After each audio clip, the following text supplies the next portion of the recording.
Welcome to a new edition of the Neon Jazz interview series with vocalist and songwriter Eric Hoffman and producer, arranger, and guitarist Ken Hatfield. They opened up at length about their new collaboration, the 2023 album Stirring Still. This project is an intimate set of duets for voice and guitar featuring the distinctive baritone vocals of song stylist Eric, accompanied by award-winning composer and guitarist Ken. With performance venues shut down, Eric and Ken embarked on this recording as a creative outlet, conceived as a reflective yet hopeful exploration of universal themes like love, loss, hope, and possibility. The choice of material was crucial. After a decade of performing together in a variety of settings, these two have developed an intuitive music rapport. Stirring Still demonstrates their simpatico interplay. It's a great album, great interview. Enjoy. It's great to hook up with you and talk about the new project, so thanks for taking a minute out. Before we get into Stirring Still, I want to know, the last 3 years with COVID, especially now that we're starting to look at that month of March coming up on the calendar, I think we all have PTSD. I'm curious how you survived this COVID period as a part of the music community and how it subsequently has changed the way that you approach things now. Actually, this project kind of was born out of the whole experience and, the inability to play live. And Ken and I had been doing home concerts for a man who had become paraplegic. I was friendly with his mother, and she asked at one point if I would, because he loved music so much, if I was available to do home concerts for him. So I contacted Ken, and we started doing these concerts over a couple of years. Right before the whole shutdown happened, she had paid us up front for 5 sessions. And then, I suddenly realized, we're about to go do a concert for possibly the most immunosuppressed person we know. Maybe this is a terrible idea. And at that point, contacted them. They're like, yeah, thank you, don't come. But also just keep the money because you guys are perhaps a better investment than the stock market at this point, which was a nice sentiment. And previous to all of that, we had Jeremy, the young man, had come up with the idea of writing a song together. He had kind of written some poetry. So we eventually finished this song that actually appears on the album. It's the last cut, The Time I Spent With You. And they requested that we do like an iPhone recording so that he could have it and listen to. And we decided to instead use the money that they had already given us to go into the studio and record that song along with one of Ken Hatfield's originals. And from that, because that session was so successful, we continued to record 2 songs at a time, one original and one cover, if you will, or standard. And that's how it happened. We just continued, wanted it, the 2 of us to go into the studio, and we ended up with what is now Stirring Still. So it was sort That's of like a great story. Yeah, it was sort of therapy and just a way to continue to stay with it. And so it really is something that kind of captures the mode of what that was like for us. Sort of like there's a lot of songs about spring and, some sad songs, but like the idea that, in the dark of winter, spring awaits. And, that's how it kind of became and evolved, but it was really born of, that period. Well, and it stands as a document that's a silver lining of that. It sounds like it was a therapeutic, great thing that did so many things. There was a lot of birds at once with one stone. Eric and I have been working together for the last decade a lot, and we kind of developed a certain kind of rapport and ability to kind of intuit what the other one was going to do. And when the pandemic hit, there were really no gigs to be done anywhere. So, we both needed a creative outlet, and we essentially live in the same neighborhood, a couple subway stops away from each other in Astoria, which is part of Queens in New York City. And so it was an easy project to kind of start dipping your foot into the shallow end of the pool before you decided to jump in, because a lot of people aren't aware that to record any kind of real acoustic stuff with people performing together live at the same time, even as small as a duo, is an expensive project in New York City. And without getting into all of the horrors of the ridiculous amounts of minuscule remuneration we get for streaming, you kind of have to figure out what you're going to do. And since I was the producer on the record, we kind of took it slowly. But what started it was an interaction with a young man we'd been playing some home concerts for. He'd had a stroke and an aneurysm and became a quadriplegic in his late 40s. And we used to play a home concert for him every other Tuesday. And playing for him was just wonderful. I mean, there's this funny thing that happens when you're performing for an audience, that even if you don't see who it is that's really listening intensely, you can feel it. So when this young man, Jeremy, would listen, it was almost like we were playing for 1,000 people instead of just, one or two people. And so we developed a real, strong relationship and a fondness for him. And one day he said he had an idea for a song he wanted to write about his daughter. So he recited the opening line of what became The Time I Spend With You, and I immediately heard a melody and a chord progression, which I played, and then Eric sang it. So we kind of had the beginnings of a verse, which we fine-tuned over the next, few concerts with him. But he didn't understand the concept of needing a bridge. So after multiple attempts, I had already written a melody and chords for a bridge, but we still couldn't come up with any lyrics for it. So Jeremy's mother, Annette Berkowitz, is a very successful author and poet. She's the sister of the architect Daniel Libeskind. And so we approached her, and she sent me the lyrics that, I had to kind of tweak a little bit here or there just to make it fit with what I'd already written. But that ended up resulting in two bridges for the song. So that's why that song has two bridges instead of one. But right after that occurred, the pandemic hit. And these folks had already paid us for the next round of concerts, and I wanted to give them their money back. They said, no, things are going to be really tough during the pandemic. You guys need it more than we do. But would you do us a favor and record it on your iPhone? And so I decided, to approach Eric about going into Park West Studios in Brooklyn and recording it properly and using the money that they had paid us for the concerts that we were not going to be able to perform to pay for the studio time. So we went in and recorded The Time I Spend With You and Juniper Street, and we loved the result. So that became the impetus for us getting together periodically during the pandemic, rehearsing a few more tunes. I'd suggest tunes, Erica would suggest tunes. I'd kind of write out rough arrangements, and then we'd rehearse them either at Eric's place or mine. And when we felt we were ready with the next 2 or 3 tunes, we'd then go back into the studio. So we slowly proceeded that way to create the record.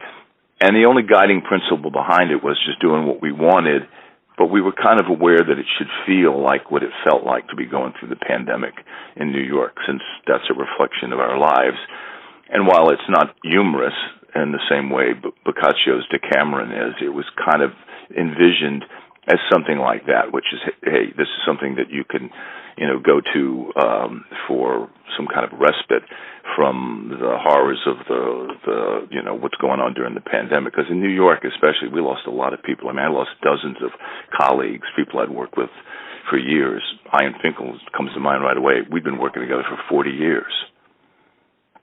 So, but we didn't want it to be overly sad. We wanted it to be a reflection of, sincerity. And, that's why I say in the liner notes, it's about love and love lost and, and persevering and trying to overcome and basically keeping on. Talk to me a little bit about how this musical relationship started for you guys and how it's gained steam. Well, do you want to talk about that, Eric, so I don't hog up all the airspace? Yeah, we met. I have a family member who has, I guess you would call them a high-profile individual in our time, and she married a high-profile individual of our time, and at one point before this wedding, which was at a fabulous location, not to be disclosed, and she asked me if I would sing a song at some point during the festivities, and I was like, absolutely, positively. And at that point, the entertainment company that they hired for the event asked, they contacted them. The entertainment company contacted Ken, who was already hired to play the wedding, and was like, we have a family member that wants to sing a song. And, usually for a wedding band or whatever, that's, nightmare scenario, possibly. And, I was giving Ken's number. We talked initially for an hour on the phone and had a rehearsal, and it went well. And, and we performed at this wedding, and we've been kind of continuing to perform together ever since. So sort of almost a chance meeting. And it turned out that we're both not too far away from each other, and yeah. I also had a steady gig, which younger people now call a residency, which seems kind of pretentious to me. But I had a steady gig every Tuesday night at a little place called Fetch up on 3rd Avenue between 92nd and 93rd Street, and basically it was myself and different bass players, Harvey S., Hans Klavishnik, Gene Torres. All did the gig at various different times, and I would bring in a guest artist. Often it was an instrumentalist, Rob Thomas on violin, or Valery Ponomorov on trumpet, or Jim Klaus on tenor saxophone, or Jamie Baum on flute. But I also started bringing Eric in, at least once a month to sing, and that further kind of helped us develop our rapport. And then Eric had gotten a steady summer gig doing a concert at a church in the West Village, an outdoors thing for the community. And Eric started calling me for that. So all those things kind of, gave us the opportunity to work together a lot. And like anything, the people that are often the people that it's easiest to work with. Especially, if you're not trying to get a cast of famous stars, I can't exactly call, Diana Krall or Herbie Hancock to join me on a record without having a pretty big budget. So, you kind of tend to develop relationships with the people that you work with. And ours seemed to be like a really solid one, and people liked what we were doing. A lot of times, people would ask to be on their email list so we could notify them of gigs, and all of that was a lot easier before the pandemic. But that's how we kind of started to develop this thing. And like the very first song on the record, I wrote as Ademain, based on a line in Claude Lelouch's film A Man and a Woman. And years later, Eric was interested in writing lyrics to some of my songs, and he wrote lyrics to a couple of them, and that was one of them. So when we were figuring out this project, that was another tune that we ran by, and we both agreed, we should record that one. So a lot of this stuff is just it's like any relationship. You give and take. You try to be there for the people you're working with or collaborating with, and they try to be there for you. And my experience has always been that's where the best art comes from, especially in the performing arts. So usually whenever we start talking about a project, you've already moved on to the next project. What's the next thing for you guys? What are you working on now? Well, this is pretty new, and I have to wear, it's on my record label, and I'm the producer, so that means I have to wear the hats of hiring the radio promo people and following up with what they do, and hiring traditional PR people and doing interviews like this one. And we've been talking about doing a project with a larger band, but a lot of that's kind of going to be predicated on whether or not we can get some gigs, some festivals, some concerts with the duo, because it's a lot easier to book.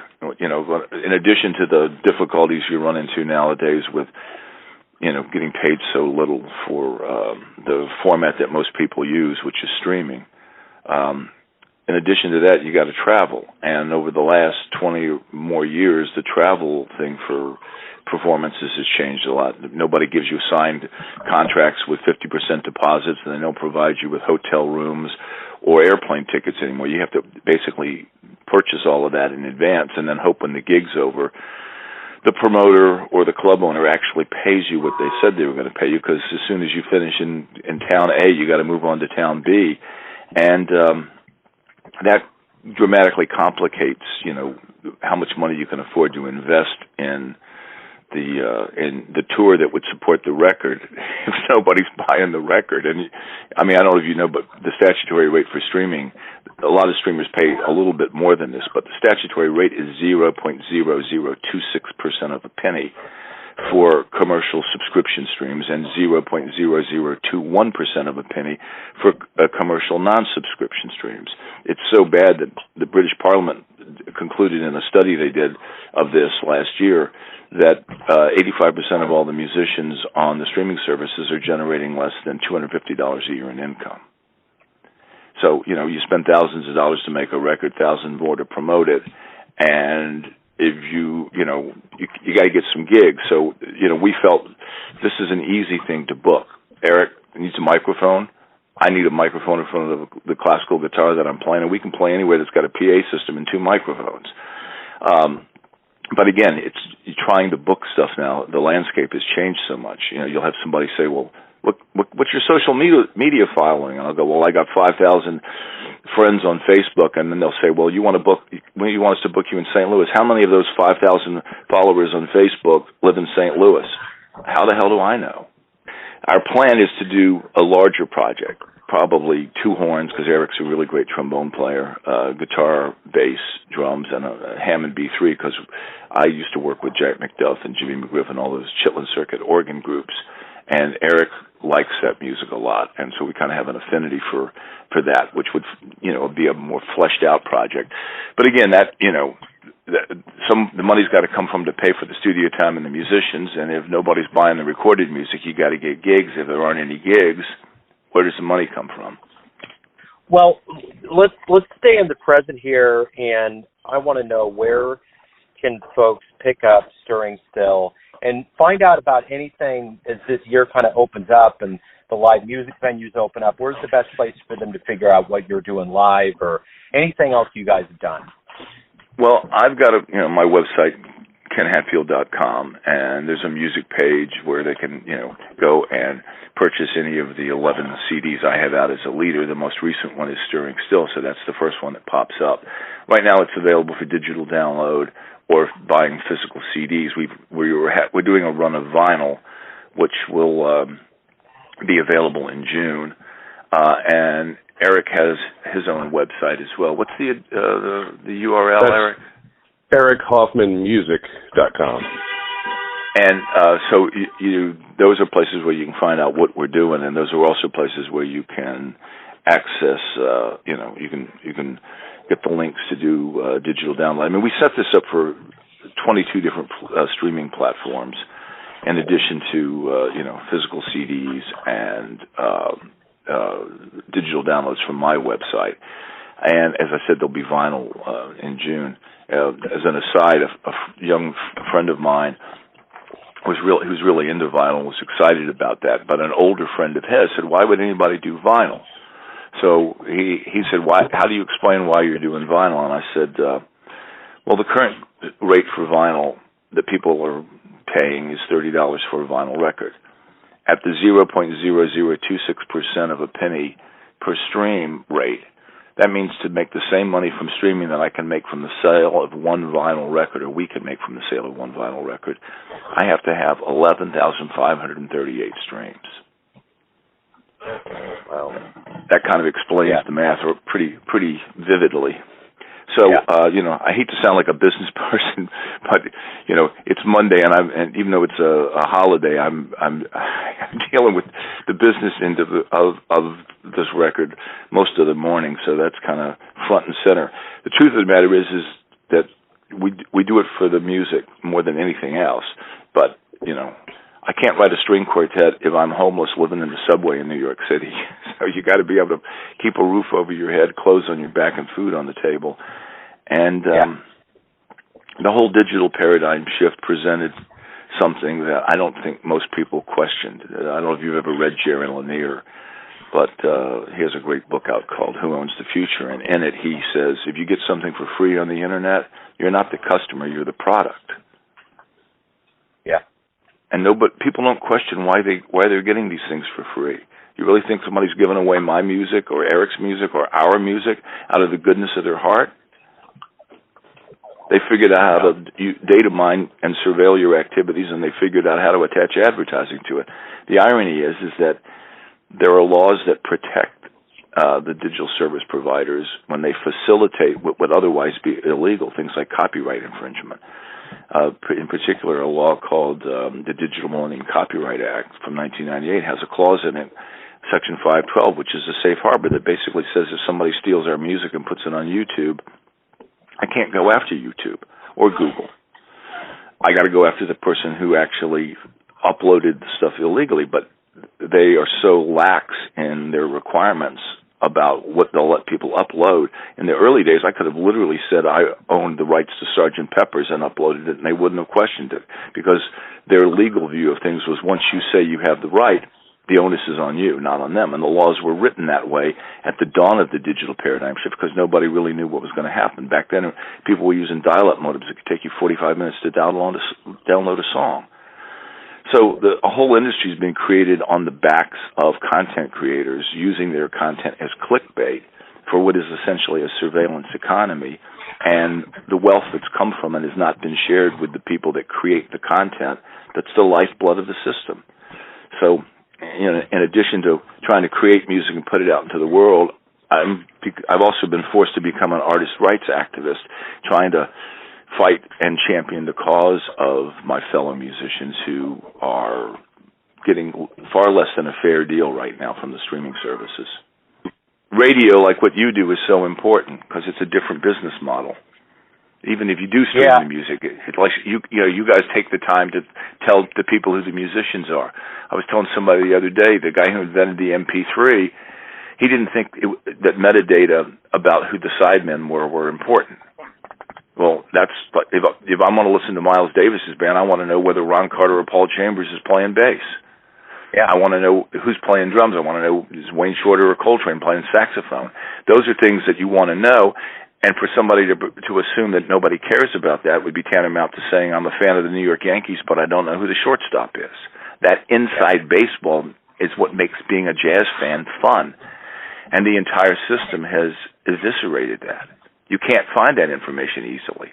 But radio programs like yours provide that information to people. And that's what creates the real fans who then will tell their friends about the music in ways that are far more meaningful than anything you can achieve through advertising. Yeah, no, I get it. And, from my end of things, I'm not making anything doing this, which I've always been astounded by. I feel like I'm in, I know the musicians are making the music, but from my end, this is something that I've tried for a while to find some way, because I need to, especially now with the way the world is and the inflation and the economy the way it is, there's just no money to go around, but there's listeners, and that's exactly what you guys are going through. It just seems like a very confounding, strange thing that it's not somewhat easier or at least feasible to get some level of compensation that's equitable to what you're doing. And I know that happens in the music industry with streaming all the time. It just baffles me. Because if you break this down, it doesn't take all of that money that you don't make to produce and to put this out there. Well, we're talking about bandwidth and things like that. But the digital paradigm shift has only reduced the cost of one thing, and that's distribution.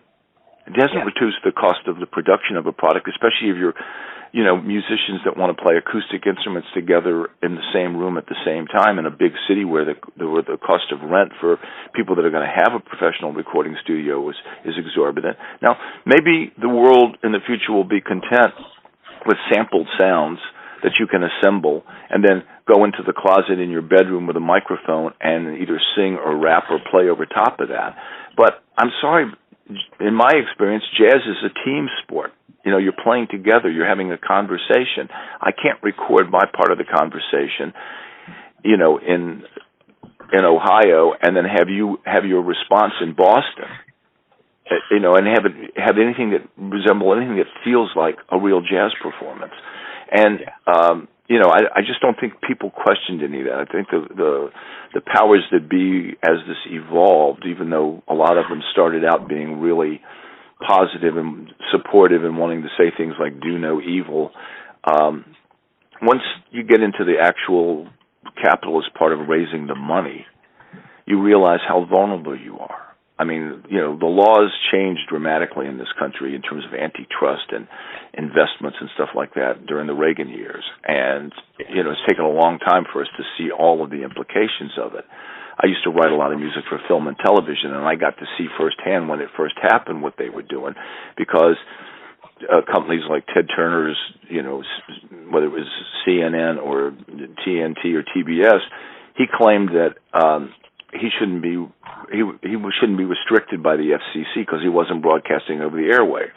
So the FCC no longer regulated what he was doing. And he also said that unlike traditional broadcasters like NBC, he had no affiliates, therefore he should only pay the local rates for uses of content, which are dramatic. In the case of music, if you have a local piece of music, say on NBC News in New York, you used to get paid a half a cent times the number of minutes that you use. So if you had a minute and a half, you'd get, a half a cent plus 2.5, so 0.75% of a penny. But if it was national, you'd get a full 5 cents, but it was multiplied by the number of affiliates. So it could be substantial. Ted Turner comes along and says, well, I don't have any affiliates, because he didn't. He didn't have to broadcast from New York to Chicago to Denver to Los Angeles to get things across the country the way the traditional broadcasters were. So we've got a long history of whenever the technology changes, there's always business people that figure out an advantage that favors only them. They don't stand back and look at whether or not they're going to, whether they're going to kill what was once a healthy ecosystem and make it, like a dying barrier reef or something. And, that's so much of what the problem is. And in the case of the digital paradigm shifts, the audience wasn't questioning anything. They were just being dazzled by the wonders of the technology. And let's face it, it's dazzling. It is wonderful. It's amazing. I mean, all the things that you can do with it. But it created, like the rest of the overall economy. You got the haves and you got the have-nots. But right now, the have-nots are the people that create the content. I mean, who wants $1,000 phone that's just a phone? Yeah, right. You buy those devices so you can access all this content. And you've now got $1 trillion industry that's whining about paying a cent, that they can't afford that. So, well, how about if the CEOs and the board of directors make less money? Yeah. But you can't get them to do that. You can't get them to do that because the laws changed to favor, the companies now. Their number one responsibility is their shareholders, not their clients, not their customers, not their employees, not their community, and that makes it really, really difficult once they enter the world that they have to enter in order to raise the capital to build and expand their business, which is generally done via selling stock. They're vulnerable. I mean, I don't know if you're aware of this, but it's actually possible to go to investment bankers and tell them that you want to buy company A that you do not own, and they're going to loan you the money using company A as the collateral. Yeah, I get it.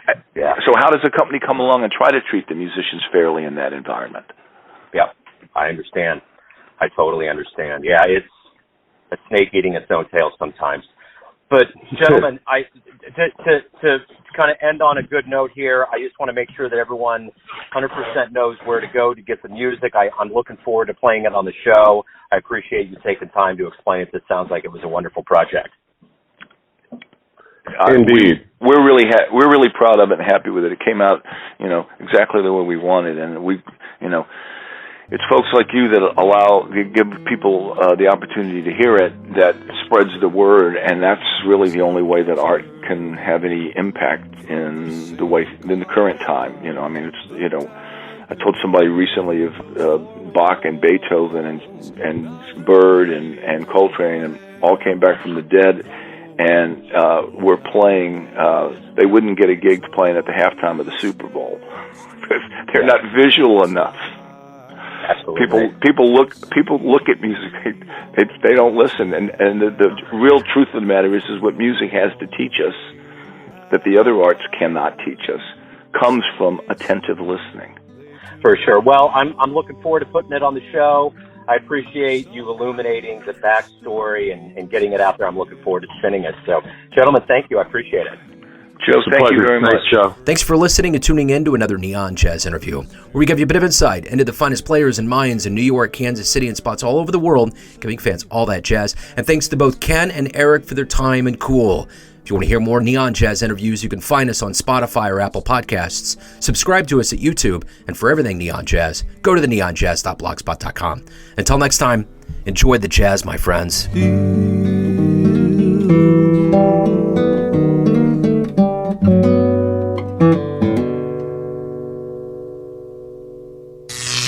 Neon Jazz.